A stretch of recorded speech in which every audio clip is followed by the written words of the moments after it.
first time মানে লাভ ষ্টৰিটি starting হৈছিলে কলেজৰ সেই ফ্ৰণ্টৰ মানে গেটৰ মুখতে আৰু এটা ফুচুকা দোকানী আছিলে সেই ফুচুকা দোকানী মানে তাইক সদায় মানে ফুচুকা খাবলৈ আহে ময়ো ৰখি আছোঁ সেই সময়ত তাই কেতিয়া আহিব এই টাইমটোৰ মই ৱেইট কৰি আছোঁ মানে কি ক'বা আৰু ধাৰাবাই যোগেন্দাৰ মানে যোগেন্দাৰ আৰু তাৰপিছত লেভেলটো মানে কি দিম আৰু লেভেলটো দিয়াৰ কাৰণে এটা ক'লা চশমা লগাই বহিছোঁ মানে ওচৰতে আৰু এইবোৰ লেভেল আৰু বুজিছা না এইবোৰ কি ক'ম আৰু তাৰপিছত মানে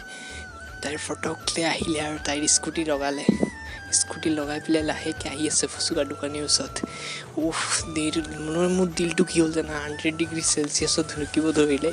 মইতো কি কৰোঁ আৰু তাৰপিছত মানে কি কৰোঁ তাই মানে ফচকলৈ ক'লে দাদা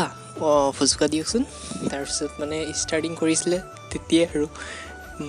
ফুচুকা খোৱা আৰু তেতিয়া মই কি কৰিম আৰু ফটকলৈ সুধি দিলোঁ নহয় মাইনা ফটকলৈ মাইনা কৰোঁ নেকি আকৌ কি ভাবিলোঁ তাৰপিছত ক'লোঁ শুনাচোন মানে কি হ'ল আমাৰ ডিপাৰ্টমেণ্টত এটা ইনভিটেশ্যন কাৰ্ড এটা আছিলে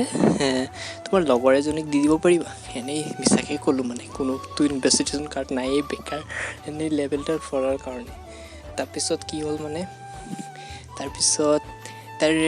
এনেকৈ কথা বতৰা এক দুটামান চলিলে আৰু চলাৰ পিছত ক'লে ঠিক আছে বাৰু তাইৰ নামটো কোৱাচোন মই পাহৰিলোঁ এইটো পলিটিকেল ডিপাৰ্টমেণ্টৰ আছিলে বুলি পিছত পলিটিকেল ডিপাৰ্টমেণ্টটো নাছিলে আছামিজ ডিপাৰ্টমেণ্টৰে আছিল তাই মই কৈছোঁ চৰি মই পলিটিকেল ডিপাৰ্টমেণ্টৰ ছোৱালী বুলি ভাবিলোঁ তোমাক নাই ঠিক আছে বাৰু